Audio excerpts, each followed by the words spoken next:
Hello, this is Reverend Don Lewis coming to you from the beautiful metaverse.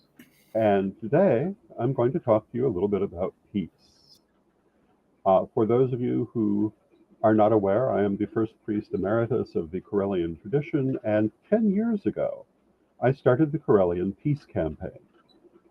And this was a campaign to work for greater peace in the world through individual and group prayers. Prayers to increase the powers of peace and love versus the powers of hate and fear.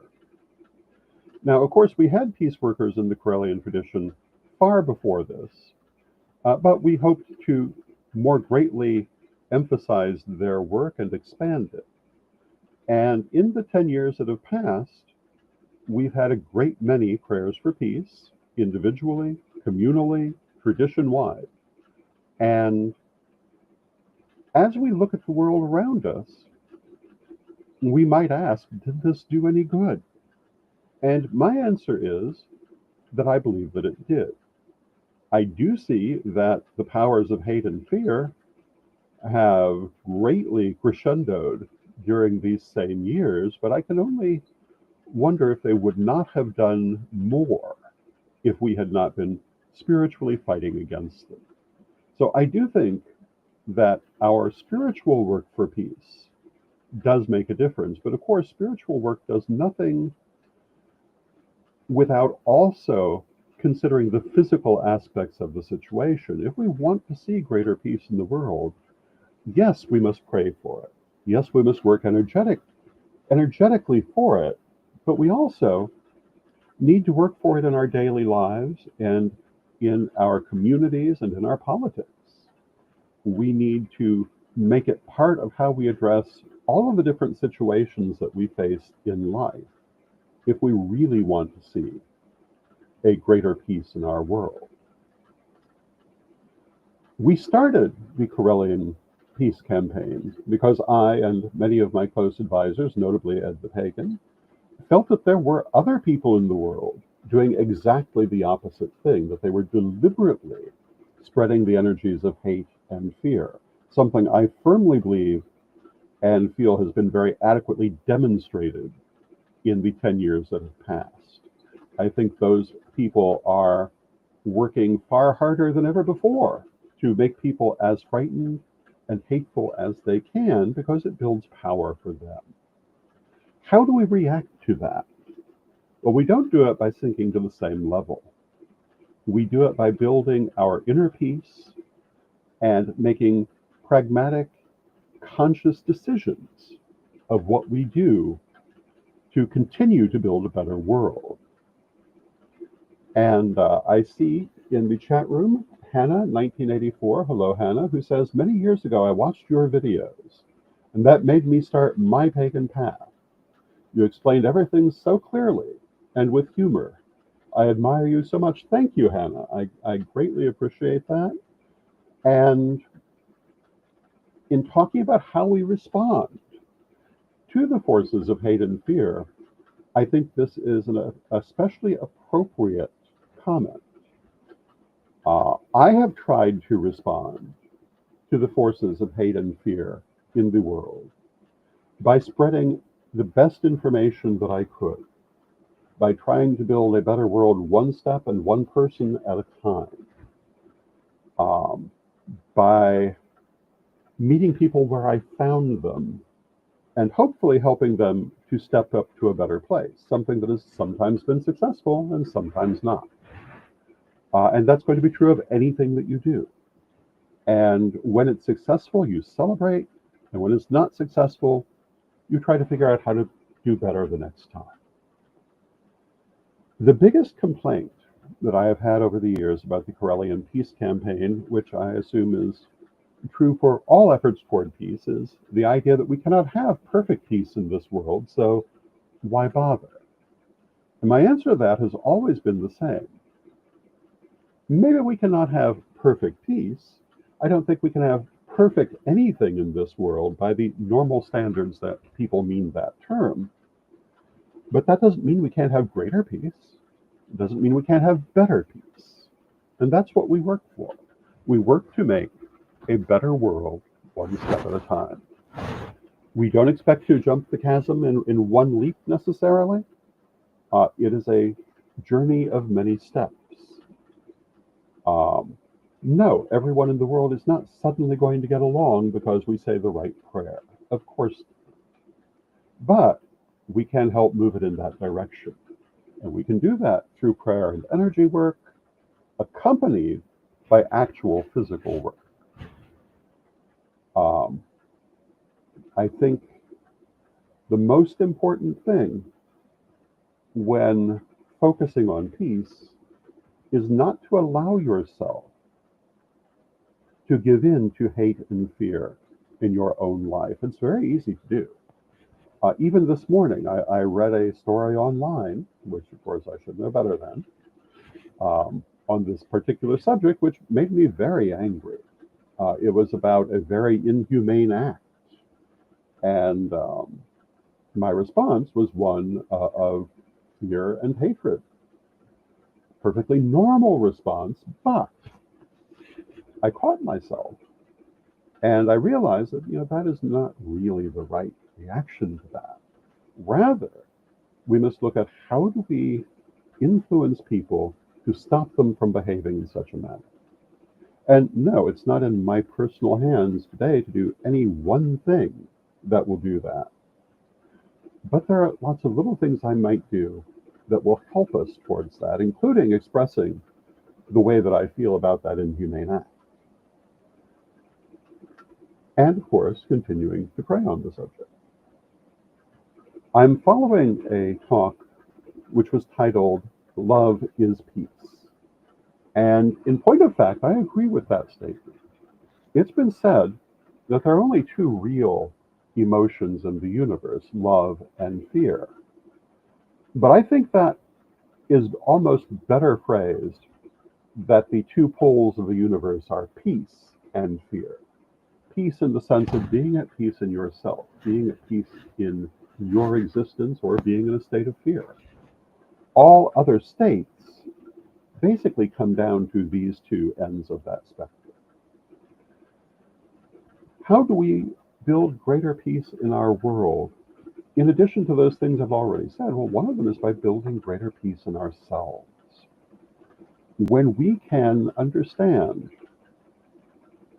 that the one thing we always have control over is our reaction to what is happening around us, then we have made a great step forward. I cannot stop the inhumane act that I just referred to simply by being opposed to it, but I can control my reaction to it, and I can try to make a reaction based in love and peace. That does not mean that there should not be a reaction. It does not mean it should not be a strong reaction, but it should be based in love. It should be based in peace, and it should also be based in pragmatism. I often see people putting forward potential solutions to problems which are completely impossible to ever implement. We need to keep our eyes on what is possible. We need to keep our eyes on incremental growth. We need to keep our eyes on the long game. We can build a better world. It won't be overnight. We cannot give up simply because it's not going to be overnight. There's a very wise saying that the wise person is the one who plants the trees whose fruit they will not live to see. But this is absolutely true. You may not see the better world that you're working to build, but that doesn't mean you shouldn't work to build it. If it comes to pass when you have entered into spirit, when you have left this world, that's still good. And it also builds a better world for you to return to when your time to reincarnate comes. Because we must remember that we don't really ever truly leave this world. We come back, and the world we leave behind is the world that we ourselves inherit. And we have many reasons to want to build a better world. not only our personal convenience living here now, but what will be here in the future, what will be here for our descendants, what will be here for us when we return. And this, I think, is all inherently germane to the question of peace. And what is peace? And this is probably the central concept that nobody really thinks deeply about, nearly as often as they should. Because so often people think that peace is the absence of conflict, and that is not true. If that is your definition of peace, then some of the most peaceful societies in the world are also the most oppressed, the most fearful, the places where people avoid conflict simply out of terror. That is not peace. Yes, it may be the absence of conflict, but it is not peace. Peace requires justice. Peace requires a society in which people can live their lives without fear based on who they are. I'm not saying that people's actions should not have consequences, but who they are should not expose them to fear or danger.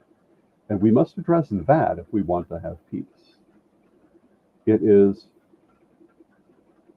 extraordinarily important not to confuse peace with the absence of conflict, because I will tell you that people who live in societies where they're constantly afraid do not feel peaceful at all. And that is why those societies often eventually come to extreme violence.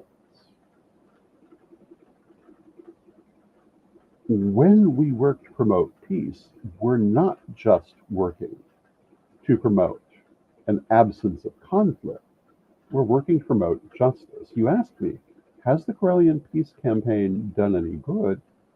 My answer to that is that in these 10 years, one of the things we've seen is the exposure of the sources of a great deal of hate and fear. Knowing the sources, we can address them. That will do more, if we can successfully do it, to build peace than many other things we could do. Yes, it's painful to have to see those things. It's painful to know how many people around you are consumed with hatred for others. But once you know it, you can find ways to combat it and improve it. And again, we don't do that by sinking to that level. And it's not the easiest thing in the world to do, but nothing that's worth doing is necessarily going to be easy. And when we dedicate ourselves to the idea of building a more peaceful world, I think we all must recognize immediately that we're not dedicating ourselves to something easy. If it were easy, it would have been here millennia ago. People have been talking about building peace for endless generations. And in some places, they've had considerable effect. But there's always the need for more. And so going back to that complaint, if we can't have perfect peace, what are we doing? Well, we're building better peace. We're building more peace. We're building greater peace in the world as best we can, one step at a time. And that is what this is all about. And as we go forward, we must not expect everything to change overnight. It will not. We must not expect a miraculous conclusion to the situation. That's not what we're going to get. What we're going to get is an incremental, step-by-step improvement if we do our work well. And when I encourage you to pray for peace, I must also encourage you to realize you're going to be doing it for a while.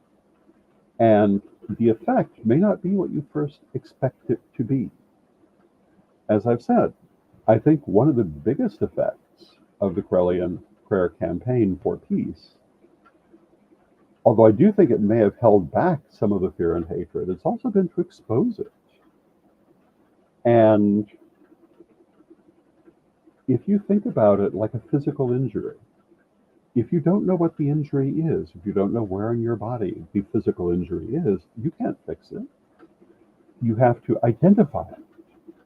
I think we've identified a lot of the causes of fear and pain that we see in the world today. Not all of them, but many of them.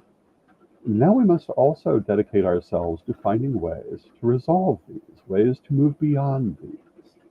And that involves combating them.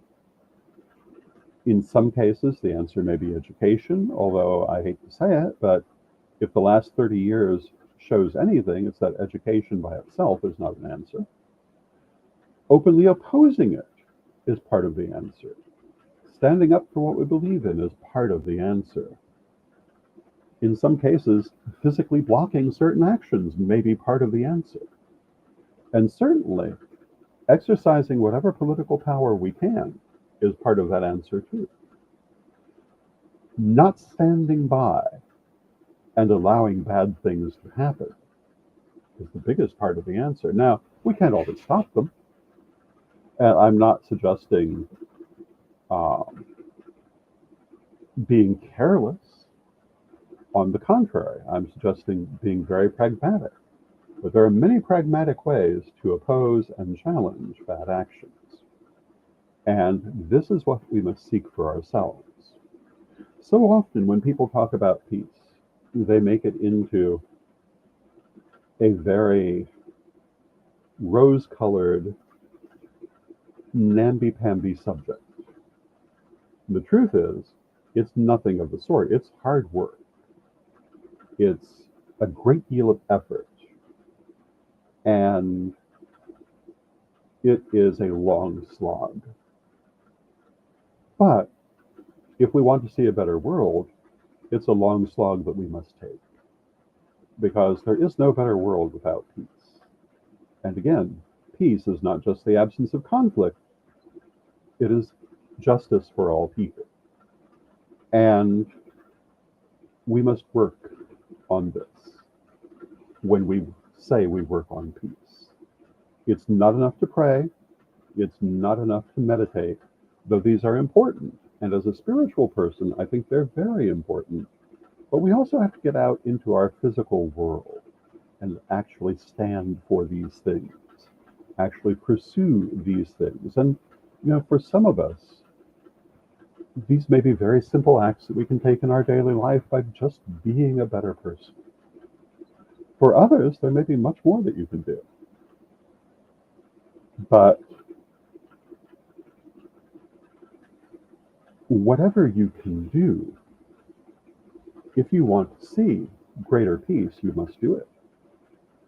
Whatever you can do, you must raise your hand to do. And now, with that, I want to take a moment and join other people in this broadcast in offering the peace prayer. I hope that you will join me as I do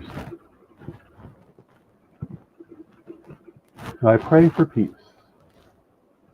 I pray for love. I pray for stability. I pray for the nation where I live. I pray for the world. I pray that love may overcome fear. And I pray for a true and positive peace for all people. I pray that people may live without fear and hatred in their lives. And that people may be judged by the content of their actions and not simply by who they are. I pray that people may rise above responding from fear and hatred and embrace love and peace. And I pray that the spirit of peace may flow through all peoples and all nations, one step at a time. And behold, I will it, I draw it into being, I accept it, I receive it, and I give thanks for it, and I will so mote it be.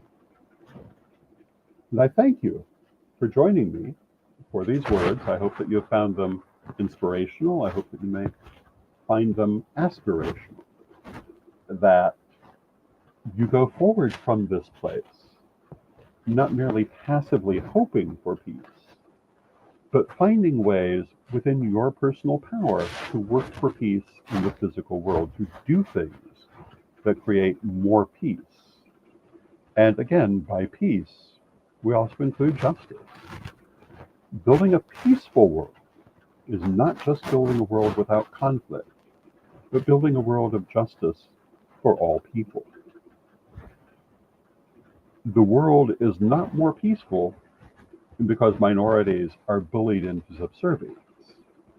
The world is not more peaceful because people live in oppression. Yes, there may be less open conflict, but that is not peace. The world is only more peaceful when we have built greater justice and greater peace for everyone. So for that, I thank you for your attention, and I wish you a wonderful rest of your day, and may the blessing be upon you now and always.